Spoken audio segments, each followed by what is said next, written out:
एकत्रित होइछु। तो वर्तमान अंतर्जातीय मातृभाषा दिवस पालन करिवार आवश्यकता कौन बोली तुम माने करूछ? तमे काहे एठी बसिबा मातृभाषा संपर्क रे दुई पद कथा। अंतर्जातीय मातृभाषा संपर्क रे आम एठी एकत्रित होई बसी किछि कथा होबा काहे?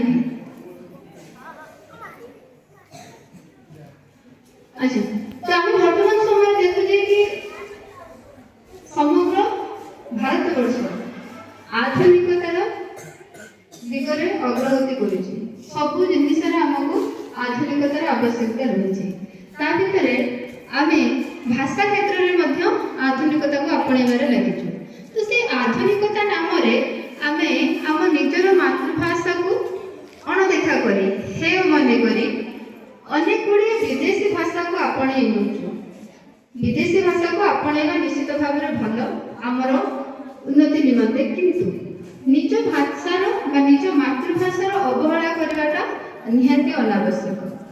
तेणु से मातृभाषार उदासीन मनोभाव को देखी आम मानकर मातृभाषा प्रति उदासीन मनोभाव को देखी से मातृभाषार उन्नति करने निमंते वर्तमान